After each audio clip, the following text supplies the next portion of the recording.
होता एक शब्द, लेकिन कुल सृष्टि से एक शब्द में सिमटी हुई है। मतलब जो साया, जो हमारा शैडो है, अगर वो है तो हर एक किताब का हर एक शब्द है, और इसी शब्द में हमारी पूरा सृष्टि सिमटी हुई है। कौन इनसे साए की आवश्यकता नहीं, और कौन है जो किसी के साए में नहीं रहता। पैदा होने से लेकर मृत्यु तक अगर किसी वस्तु की आवश्यकता हर स्थान और हर समय रहती है तो वह है साया। मतलब जैसे कि इंसान के पैदा होने से लेकर मरण तक अगर उसे कोई भी चीज या वस्तु की आवश्यकता है तो वही है साया। सृष्टि में दो सच्चाई, रोशनी और अंधेरा है। साया अंधेरे का एजेंट है, जब अंधेरे में जाता है तो उसमें छुप जाता है और दिखाई नहीं पड़ता।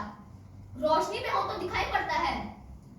जरूरत है किसी वस्तु के होने की, साया होता है वस्तु के भीतर। वह वस्तु अंधेरे में हो तो साया बाहर नहीं आता, रोशनी में हो तो बाहर आ जाता है।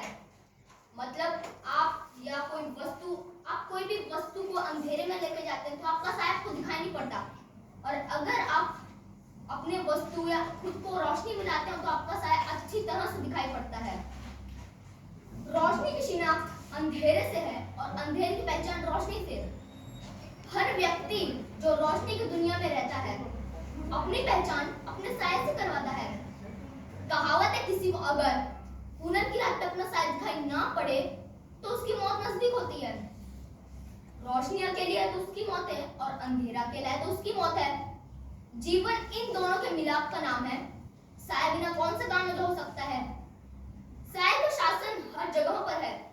जीवन पर मौत का साया है, मौत पर जीवन का साया है। मतलब आप देखते होंगे कि साये का जो शासन है हर जगह पर है। कभी कभी जीवन पर मौत का साया पड़ जाता है और कभी कभी मौत पर जीवन का साया पड़ जाता है। जिंदगी मौत के डर से भाग रही है और मौत ठिठक गई जिंदगी के डर से। जिंदगी और मौत की दौड़ चल रही है और साया आनंद लूट रहा है। चोर गहरे अंधेरे में चोरी करता है, उसे भी साये का डर है।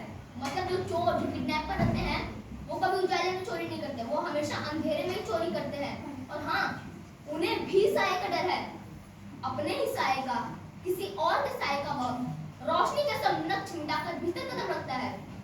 बुरा काम करने के लिए अंधेरा चाहिए। वह अंधेरे में हाथ को मारता है, अंधेरे में वह भाग जाता है।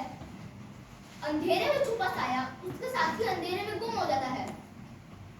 बड़े बड़े व्यक्तियों, इतिहासकारों, लेखकों, व्यायामकारों और लीडरों का नाम तभी फैला जब उन पर रोशनी का साया रहा। मतलब जो बड़े बड़े व्यक्ति हैं, साइंटिस्ट हैं, राइटर हैं, लीडर हैं, इन लोग का नाम तभी जाकर फैला जब इन पर एक रोशनी का साया बना रहा। जैसे कि माता पिता का साया रहा, गुरु का साया रहा, बाप का साया रहा। साया क्या है? वास्तव में धुआं है। साया ना मिले तो कुछ खोया खोया सा लगता है। यही ख्याल साया की तलाश करता है, किसी काम में जुटने के लिए तैयार रहता है। अगर आपको आपका साया नहीं मिलता तो आपके मन में एक ही ख्याल आता है कि हम अपना कुछ खो रहे हैं। और जो साया रहता है ना, वो हर एक काम में आपके साथ जुटने के लिए तैयार रहता है। साया कहता है उसे कोई तलाश करे, उसकी पहचान हो, मदद करने पर तो क्या करना। रोशनी में साया आपका साथ नहीं छोड़ता। वह कभी ऊपर, कभी नीचे, कभी दाएं, कभी बाएं, और खेलिए करता हुआ आपके साथ ही चलता है। कभी आपके कदमों से भी लिपट जाता है। मतलब आप कई बार रोशनी में जाते हो तो आप कई बार अपने परछाई को देखते हो कि वह कभी आपके ऊपर आ जाता है, कभी वो आपके नीचे आ जाता है, कभी आपके दाएं आ जाता है, कभी आपके बाएं आ जाता है, और कभी कभी वो आपके कदमों से भी लिपट जाता है। कभी आपसे कद से बड़ा होकर अपने ताकत का भी सबूत देता है, अपनी हैसियत जताता है। वह कभी आपसे आगे निकल जाता है और कभी पीछे रह जाता है। वह आपका साथी है, आपका हमदम है।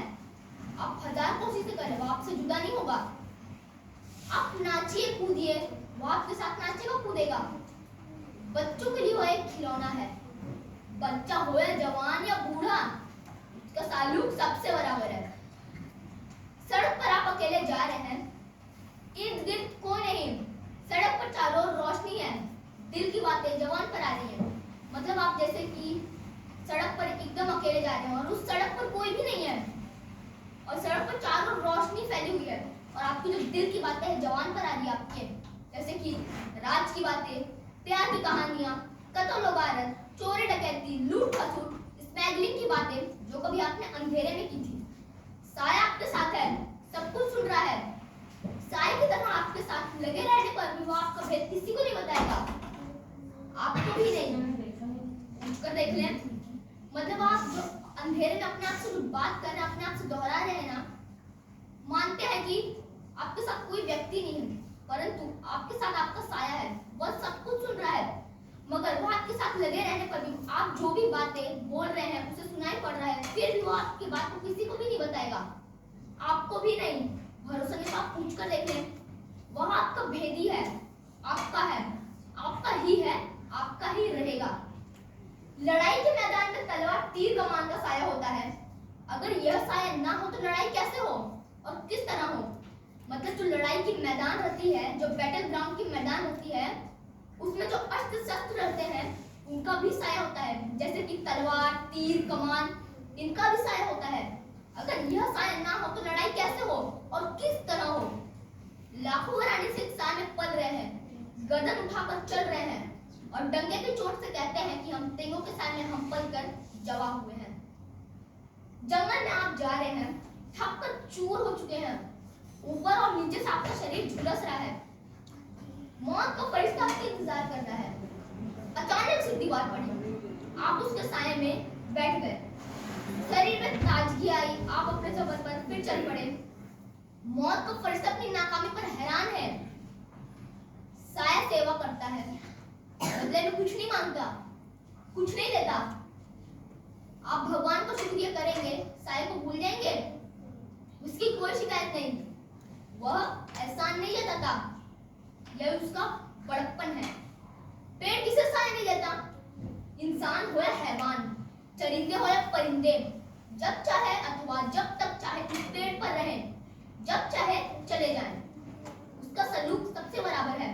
मतलब जो पेड़, जो वृक्ष रहते हैं, वो किन्हें किन्हें साया नहीं देते, वो तो सबको साया देते हैं, वो इंसान हो या शैतान हो, वो जानवर हो या पक्षी हो। आप जब तक चाहे इस पेड़ पर रहें, इस पेड़ की टहनियों पर रहें, और आपकी जब मर्जी आप चले जाएं, उसका तो सलूक सबसे ही बराबर है। साया किसी जाति, धर्म, देश, कौम से संबंधित नहीं, उसकी अपनी कोई जाति नहीं, वह सबका है और सब उसके में है। साए में ठंडक है, चैन है, सुकून है। रोशनी हो तो साया कैसे ना हो। आप 1000 बार दरवाजा बंद कर पर्दा खींचे, कुंडी चढ़ाएं, साया चुपके से आपके भीतर घुस जाएगा। आप 1000 बार टक्कर मार, बहलाएं, फुसलाएं, लालच दें, साया आपका साथ नहीं छोड़ेगा। रोशनी में आप कोई काम उसकी मौजूदगी के बिना नहीं कर सकते, वह आपके किसी काम में दखल नहीं देगा, आप तो उसके काम में दखल ले नहीं सकते।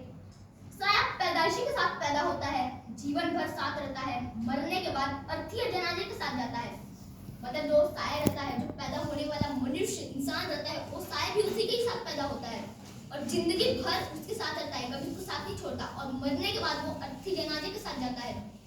साया की बहुत किस्से हैं, इनमें जुल्फों का साया है, जितनी घनी लंबी जुल्फें होंगी उतना ही आनंददायक साया होगा। मतलब जो साया है ना, परछाई है ना, उसके बहुत बहुत किस्से हैं, और इतने सारे साए में से जुल्फों का साया है, और वो जितनी घनी लंबी होंगी उतना ही खुशहाल हमारा साया भी रहेगा। कवियों के दिमाग पर जुल्फ सीधा हमला करती है, इसके साए के नीचे ढेरों कविताएं लिखी जा चुकी हैं, लिखी जा रही हैं और लिखी जाएंगी। जब से जुल्फों ने कटना या छोटा होना शुरू किया है, कविताओं में जान ही नहीं रही। आप काली घनी लंबी जुल्फ के साए के नीचे बैठकर तो देखिए। एक फारसी के कवि ने कहा है, सुनीता के बबल मनी दे दीदा, मैंने यहाँ लेख एक छतरी के साए के नीचे बैठकर लिखा है, आपने इसे किस साए में बैठकर पढ़ा है, बताइए। इसकी कोई जल्दी नहीं, अल्लाह मियां का साया कायम रहा तो फिर मुलाकात होगी।